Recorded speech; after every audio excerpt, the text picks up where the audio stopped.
All right, I'm here with Christopher, the co-founder of LeadGen App, who recently got acquired on acquire.com. Christopher, how are you doing today? I'm doing great, and I'm happy for the opportunity to talk to you today, and hopefully share some good points on the startup and the acquisition. Yeah, thanks again for coming on the podcast. Excited to hear the story. But to start, for those that may not know you, do you want to just give a brief introduction of yourself? Yeah, of course. So my name is Christopher.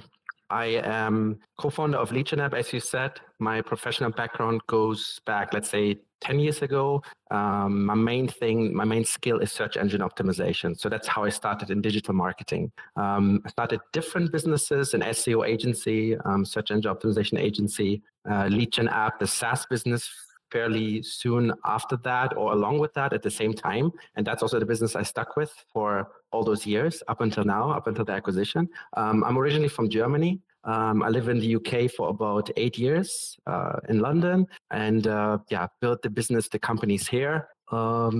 Yes, and again, I've always been in digital marketing, specifically in search engine optimization, SEO. We got into the world of SaaS, software as a service. That's the company we built. And so my main expertise as a founder is marketing and sales, so the whole commercial side. Nice, that's great. Because sales and marketing, that's what pushes a product forward, in my opinion. But tell me about LeadGen App. What did it do? What problem did it solve? Let's start there. Yeah, so LeadGen App started in 2017. I met my co-founder, Wasim, in a local co-working space in a small town in the UK. And he was already at the time having his own web design agency. And he came to me with this idea of an online form builder that builds multi-step forms. So step forms where users can navigate through form steps very easily, as opposed to like a long survey form, like a long form that you see everywhere on websites. So he's quite a technical person, and he came up with the prototype. So, and then in essence, it was never meant to be an own company. So he came to me with the idea of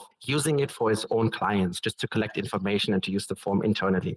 And then I liked the idea a lot, and I talked to him, and then time went by, and after a few months, we said, okay, let's make this a proper tool and a business. And then we registered the company in 2018. We hired more developers, and everything step by step has fallen into place. It was, I should say, a slow journey, because it was a side project for the first 2.5 years. And then in 2019, 2020, we really started it. So what is it? It is an online form builder, an online lead generation and feedback form, survey form builder that you can easily embed into websites. And the main benefit is to help marketers get more leads. So we built it with the idea of increasing lead generation for performance marketers, more so than being any type of online form that just looks good. Nice. I love that. I think form builders are great businesses because the market can be so big. There's, marketing teams, there's sales teams, there's small businesses, large businesses. It's such a critical component to any online business, capturing the leads from your customers.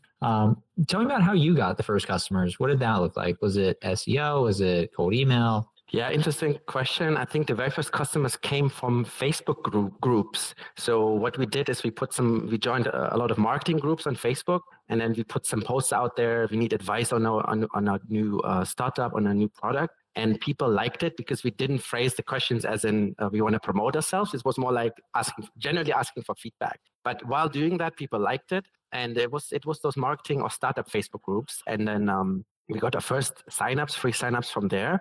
Back in the day, we used Twitter a lot as well. Very, very simple methods, very basic methods of following people, having them follow us back, and then sending them an auto message. Try our new app. It worked really well at the time, but keep in mind that was 2017-18. So Twitter played a role.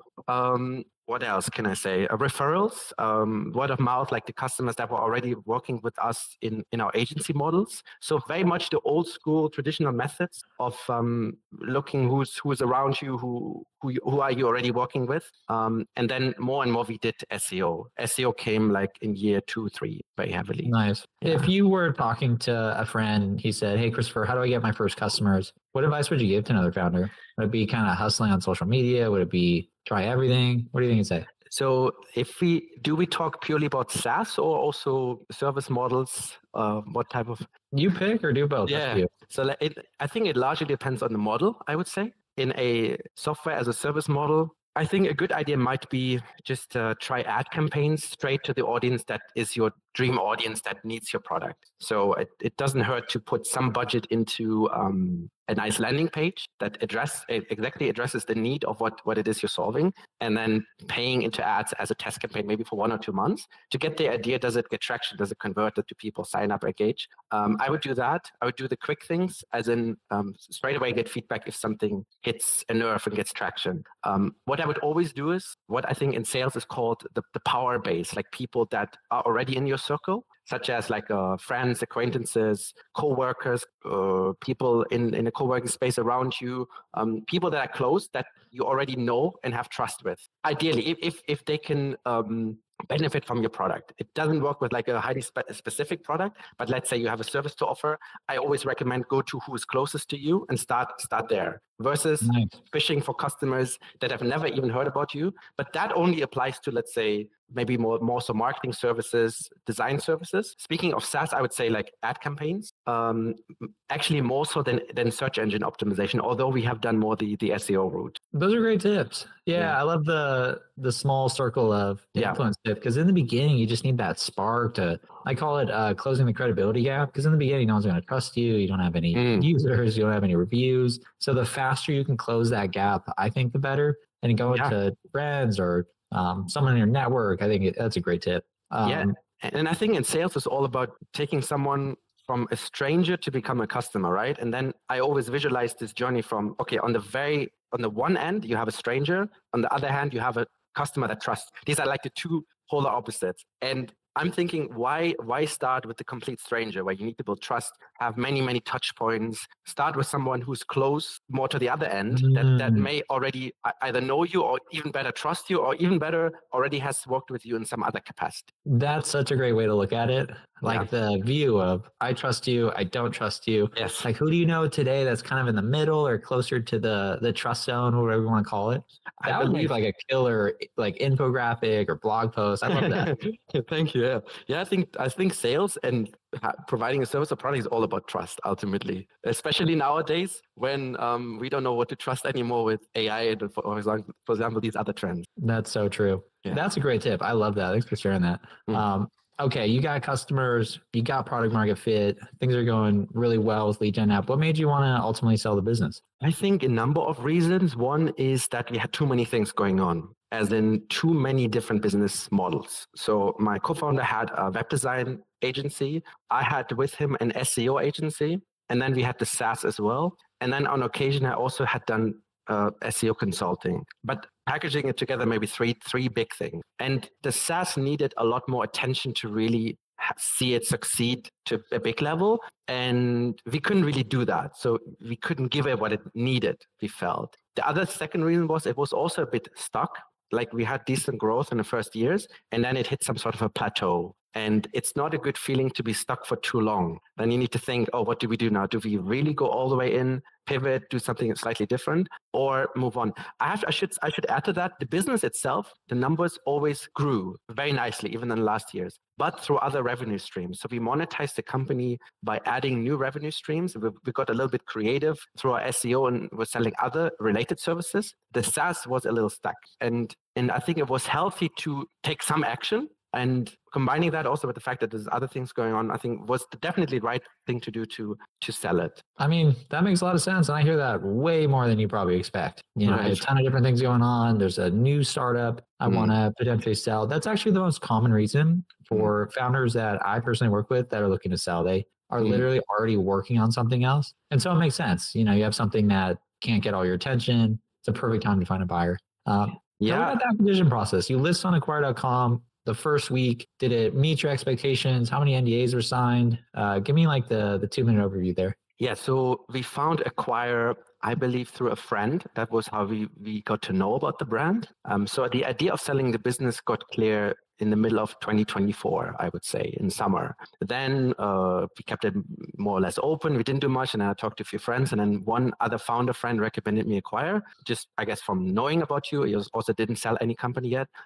We listed the company probably around October, September 2024. We got in touch with our account manager, Kai, from I guess, I don't know if are you in a similar location also? Yeah. Yeah, okay. Yeah. Same. Kai's the best. Shout out to Kai. He's so good. Yeah, he was very good for us. He was great.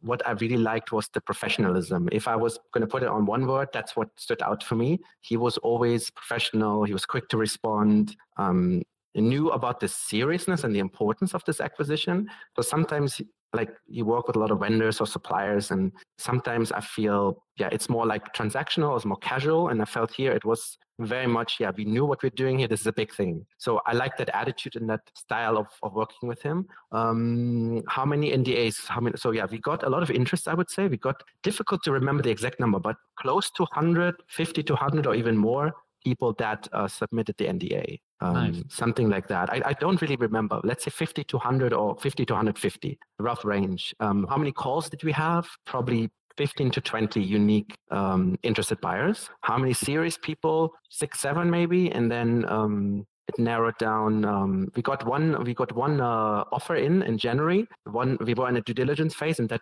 didn't go through. And then the final purchase happened then just in April 2025. That was quite the journey. And I think that might surprise a lot of founders, but also very common. It takes time to sell a business. And then it's also like a sales funnel. You have, high level interest at the top, people signing NDAs, conversations, which leads to offers, and then finally one final buyer. But the key is, setting up those calls, being really responsive with buyers. Like, you're really selling your business. Like, if you're just passive, like, oh, I'm just waiting for someone to give me an offer, or, I might hop on a call, or, I might follow up people, that just makes the process, so much harder, because buyers, they're looking at a ton of different businesses, and the more you can educate them or get them excited about your business by following up, being responsive, all those touch points add up. And it sounds like you did that really well. I heard from Kai, and do you have any thoughts on that? Yeah, so definitely it takes a lot of work to get it right, and I feel it needs a lot of discipline, and also it needs the mindset of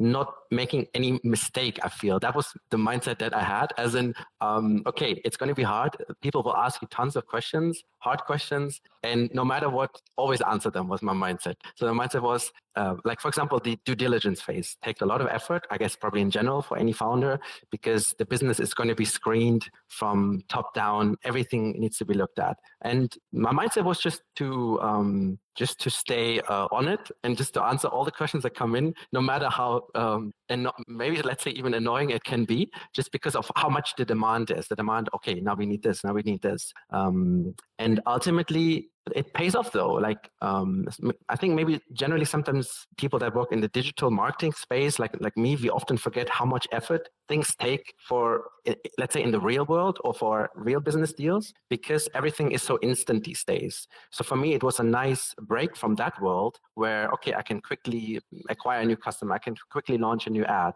But this really took long effort, and in a way I enjoyed it. But like I say, it needed the mindset of just providing answers no matter how stressful it may be at times. Nice. Yeah, no, that's a great perspective, especially the questions. Those are all opportunities to get buyers excited about the business, educate them about the business, because nothing frustrates buyers more when they feel like they just can't pull any information out of you. There's no way to do an acquisition if that's the case. Because buyers, this is like a deal for hundreds of thousands of dollars, potentially millions of dollars. So that's a huge commitment on buyers' part. And they're, absolutely. Thinking, how do I not lose my money? How do I make sure this is worth acquiring? So everything you could do to, again, answer those questions promptly, give them information to be excited about. That's what leads to an acquisition. Sounds like that's what you did. And also, I feel got the feeling that buyers are just like sellers, as in they want to make a good deal, and ultimately they want to make something happen. They're not there to play any games or anything. Ultimately, they want the same. They want a good deal for both sides. We even heard that. Like, one potential buyer told me this. He said, okay, what I proposed, I guess, didn't quite work for you. Let's make it work that it fits for both of us. And I do believe that serious buyers have that mindset. And it's good to know that, because like I said at the beginning, like, they are just the same, just maybe in a different position for this certain deal. But it's two types of parties that, let's say, have been in business for a while, that want to make great things happen. So the best approach, I guess, is to approach it that way, as almost, I guess, if I break it down to one word, as teamwork in a way. Yeah. Teamwork to find a deal and work together. That's a great perspective. I love that. Completely. Yeah. I mean, buyers aren't just trying to waste their time. They're trying to find a good acquisition opportunity. And again, the more you can make that obvious, the better experience you're going to have. Tell me about the final buyer that you ended up selling to. You don't have to share their name or anything, but was there anything that they did that stood out, or maybe after the first meeting, it just went really well, or you just vibed with this person, or they just offered the best deal? Like, what made you select the winning buyer? Yes. So if I was going to put it to one factor, I would say the intrinsic interest in that market. So what we heard from the buyer was, I really want to do something in this market of online forums. So there was definitely a good interest and previous knowledge about it versus, let's say, someone who, may be in business even longer or had more business before or whatever, but doesn't know much about online forums, for example.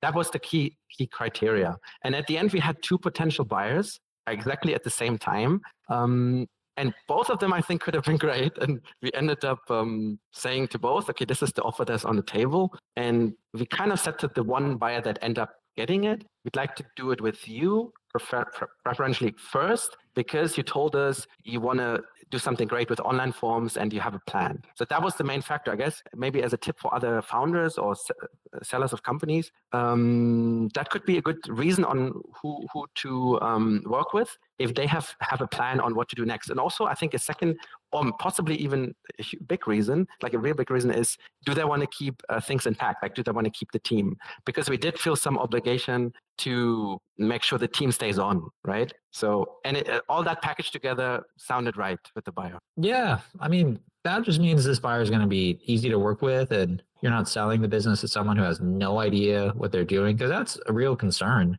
There's no plan. They're excited, but can they operate this business? Will they take care of what you built? Those are all fair questions too. Like, what do you plan to do with the business post-acquisition? What do you plan to do with the team? Are you going to keep them on board? Are you going to, move others into these positions? Do you have any experience in digital marketing or the tech stack? Just whatever you feel the new owner should know, not necessarily be an expert, but at least understands, like, this is a marketing type business, or this is a product driven company.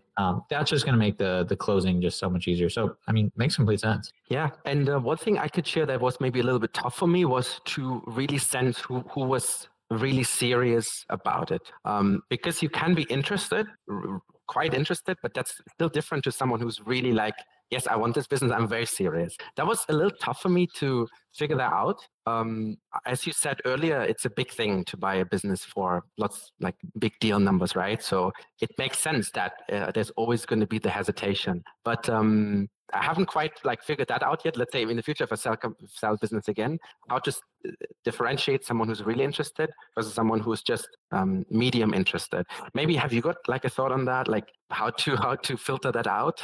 Yeah, I know exactly what you're talking about, because a lot of buyers are trying to keep the cards close to their chest, where you don't want to come out and say, hey, I got to have this business. This is a perfect fit, because then that's the buyer that is going to make an offer on the business, is likely willing to pay more than typical asking price. But what they can do is just ask, like, hey, based on everything you've seen, what else do you need to see to submit a letter of intent? Or based on, this initial call, what are your thoughts on the business? Can you see yourself acquiring something like this? And if not, do you have any hesitations? And that way you're just getting feedback, and some responses there might be, oh, I need to see the product a bit more, or I'd love to see this documentation, or I need to see a cleaner version of your P&L, or whatever it is. Like, you get that information, and then you just keep the ball moving forward, just like in sales.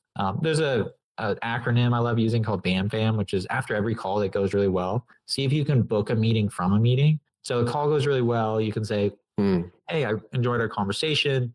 Based on what you've seen, what else do you need to see to potentially make an offer? Like, where are you on that? And they're like, oh, well, I don't know. Like, I'm kind of interested. All right, well, let's go over exactly what you're asking for at the same time next week. You just take the calendar invite and you just move it over on that call. Then you meet next week and you go over whatever hesitation they had. Because it is a sales process. Again, like, you got to warm them up. You got to, continue to get them excited, move things along. Because there's always 1,000 reasons for really any buyer to not be interested or talk themselves out of it. And selling a business, the last point I'll make is, selling a business, you can't necessarily hard close the person. Like, you got to have this. There has to be, reasons of their own to want to acquire the business. But you can just make the decision really obvious. Like you're really easy to work with. It's been, a big part in terms of building trust and really, educating them on the opportunity in the business, the growth opportunities, why the customers love the product. Those are all things under your control that may not be extremely obvious to the buyer. Yeah, it makes a lot of sense. I think to ask straight questions and just exactly ask what you want to know, I think makes tons of sense. And I think ultimately, the way I look at it is, it's maybe just the way these things work. With the big deals, things happen. Things sometimes not always work the way you expect. Like specifically what I have in mind was this one buyer where we went a long way, and then in the due diligence, it didn't end up happening. So the way I look at it now with a bit more hindsight is that it's part of the game. I think it's also one of it. If you can't get everything right, sometimes you may have to go through 2 or 3 failures within the sales process to find the right buyer. So yeah, but what you said is great to us. Also with what you said with the call, to book the next call on the call. I quite like that. Yeah. Tell me about due diligence. How did that go? Any headaches? It sounds like you had one quote unquote false start where you signed with one buyer, did go through, but with a buyer where you did close. What did that process look like? How was it? Any learnings through that? Yeah, so the way it worked was the buyer sent me lots of emails. So the way you can imagine is tons of emails and tons more documents in those emails. So it was like a big dump of data coming in all in one go in 1 or 2 days. And then I was working my way through them. So although everything was sent in these 2 days, it took me probably 5-6 days to get everything answered. I did work quite quickly through it, as in I just didn't do much other things in terms of works on those days. So basically what it was is like emails with, let's say, 20 questions in one email, then another email with a document that had another 15 questions. But then one of those questions could be a topic that in itself expands to more. For example, if one question is prepare a profit and loss statement, that in itself takes time. So yeah, that's how it was in essence, right? So lots of questions, lots of data. We had a lot of things prepared, which was great. So we had a lot of things already done. The business also was fairly simple in its core. Like we didn't have tons of expenses and tons of incoming payments. So everything was pretty clean and simple, which helped. If we had more bank accounts or like used 5 times the amount of tools, it would have been more stressful. So that worked in our favor, that we kept the business kind of lean. And other learnings, I guess it's just the main thing I'd say is be as transparent as you can. Answer everything as openly as you can. I tried to do that, and I laid everything out, like every little bit I could think of that could be concerned, and it did work out. So not to try to shortcut anything, just to lay everything on the table. Yeah, they say surprises kill deals. So if there's like a bruise on your business or a bump or something you're not necessarily excited to share, just share it anyways, because it's going to get uncovered. And every business has issues. Every business has churn or the customer that complain, whatever it may be. Definitely share that. I have to quickly think about what would be like a big one that I guess that the revenue has been stable for too long. So it didn't go down, but it also didn't significantly go up for too long of time. So that is something that is not normally like the greatest thing to see, right? So you want to normally see consistent growth. So that I think comes to my mind as one big factor. Otherwise, what other things? I think the business worked out well. We have a great team. This team stayed on, which is really good. But is there anything really critical that I had to highlight? Not really. I mean, no, nothing specifically. Like I think this is the major one, right? So the main things are revenue, MRR, churn rate. The churn rate has definitely been better. We got that under control. So that was not the big problem. It was more so acquiring new customers that come in. Gotcha. Tell me about the transition period that you agreed to. Did you have 2-3 months where you said, "Hey, I'll be around for additional questions," or "I'll stay around for a year"? Did you agree to anything like that with the buyer? Actually, we kept that fairly open. The good thing was that the buyer and us developed good trust, I would say. So we had not even too many calls, maybe 3-4 calls at the end before the close, that I guess helped really to build trust between us as the 2 co-founders in LeadGen App and the buyer. And so we didn't write down, okay, it's going to be 2 months or 3 months when we will be working together. We just said, we'll be here.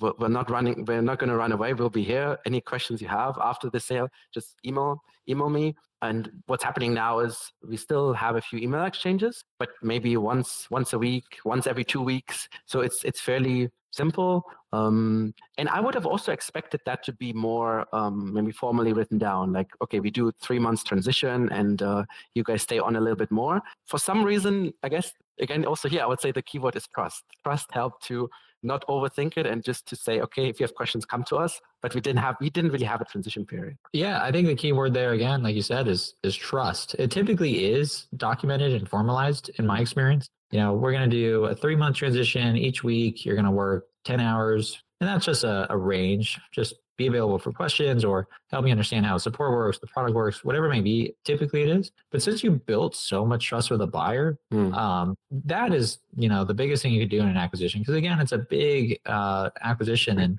investment by this buyer to acquire your business. And I love how the way it sounds like everything went was you both wanted the deal to be successful. You build something that, you're proud of and you want to see it, continue on and go farther. The buyer also wants, the same thing. And the more you can get on that same page and the more a buyer is going to feel that with you, like you're not just trying to sell this thing and it's not going to work out post-acquisition, because that's every buyer's biggest fear. So that's why you do due diligence. That's why you have all these calls up front, is no one wants to buy something because you lose all your money. You don't want to acquire business. And then it's the opposite of, what you thought it would be. And then once everything closes, everything is completely different and the whole acquisition just blows up. So just you building that trust is the best thing you could have done. Thanks. And I think I have 2 more points that just came to my mind to add to this. I think, number one is the trust between the key parties involved. The second big benefit here was that the team stayed on board. And the key team members have been with us for 4 years, more than 4 years, which I think is pretty good time. And since they stay on, they bring a lot of knowledge, a lot of value to the table. So they can be the point of contact for the buyer to go to also. So that really helped a lot. And the third point is that we really systemized the business from day one, as in writing operating procedures like SOPs. So not only do we have pretty well functioning company, but also it's documented. And we did that from day one, basically, maybe because that's the way we were thinking, or that's, how my co-founder and I, we do things. Not everyone, I understand, does that. Some people at the beginning focus heavily on growth, on just, there's probably tons of good reasons for that also. But at the end, it helped to have like these SOPs and to have like a very, very well-defined release cycle process. So every time there's something newly built on the app, it goes through like a rigorous quality assurance process. And we had this huge Google Sheet with like 300 items that are being tested. So, and that sheet alone had basically the whole app and all app functions documented. And I think that also helped. Wow. Yeah, that definitely helped for sure. Because essentially what you have is an operating manual for a new owner, buyer to step into and immediately understands how things are running. And then it just gives so much visibility into how does this company operate? How can I be successful if I own this company? So yeah, that's a huge win. So great job on doing that. Very rarely do we see that, but a lot of times before we go to market with different businesses, we'll say, can you document certain things or can you outline key procedures to at least allow people to wrap their heads around how does marketing work, product work, whatever is really important to the business. So that's great. Last question I have on the acquisition. You had a great process. You successfully sold your business. Now that you've gone through this, it sounds like you're an expert now at selling companies, or at least you're ahead of the pack. If you had to give 3 pieces of advice to another founder looking to sell their business, get acquired, what do you think those 3 would be? Yeah, great question. Definitely, I feel we gained a lot of knowledge for sure, which we couldn't have known before if we had not gone through it. In terms of advice, what can I start with? I think be very intentional what you want, number one. So for us, it was clear we want to do this. And if someone does not see it as a 10 out of 10, I want to get this done, and maybe just as a 5 or 6 out of 10 importance, then it probably won't happen because the energy required is just so much. So either do it or don't is, I think, the first thing I'd say. The second thing, I would say, like I said earlier, the transparency, just be transparent and don't oversell, just have conversations and see where it goes. And the third, probably another thing that comes to my mind is don't accept any deal you don't want. This just popped to my mind right now. I didn't say it earlier, but I think it's very important. So you may be tempted to say yes to a deal just because a deal like this is generally valuable income, let's say, for the founders, but at the same time, you should have a limit what you're comfortable with. So it shouldn't be like, oh, this looks exciting, we just say yes now. But then you're forgetting all the years that have gone into it, the value of the technology, the value of the brand, the value of the website traffic, and everything adds up. So I think people shouldn't be accepting a deal they don't want. But on the other hand, once a deal is there, do whatever you can to bring it over the line and stay disciplined until the end. Yeah, that's amazing feedback and tips for sure. Definitely the last point, what you build, has value. And sometimes you receive offers from buyers that are way below what you're looking at. The business is worth more and you know it. And what I recommend doing if that does happen is try leveraging the offer with other buyers. Go back to other buyers. On Acquire.com, we have this cool feature where if you do receive an offer, all buyers are notified. It's an anonymous email that goes out like, hey, you've been interested in LeadGen App. They just received an offer. You should reach out before, it's too late. So you can go back to buyers and say, hey, we're speaking with another buyer. We received an offer.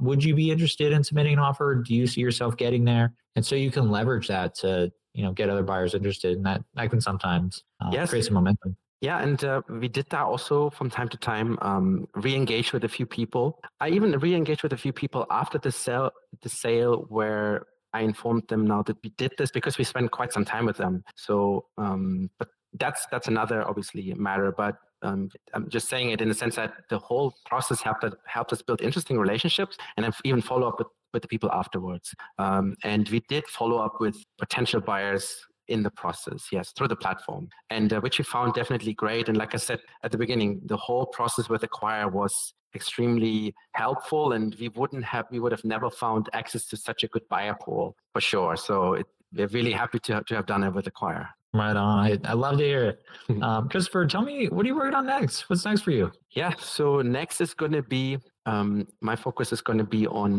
running an SEO agency, focused on helping SaaS brands. So what we're doing is we're combining the learnings on building our own SaaS brand, on me being the head of marketing in that SaaS brand, and having done search engine optimization for me personally, 10 years now, to package that into an interesting offer to say, okay, SaaS businesses, we want to help you with your SEO and scale that organic search channel. So, and that's in a way, my passion. It's what I've done for a long time. And also I could say it's where we have experience in building one SaaS business and having a good case study there. So yeah, that's next. And that's basically without much of a break is going on now. So after the sale, without much of a break after that, the new model is kind of taking over.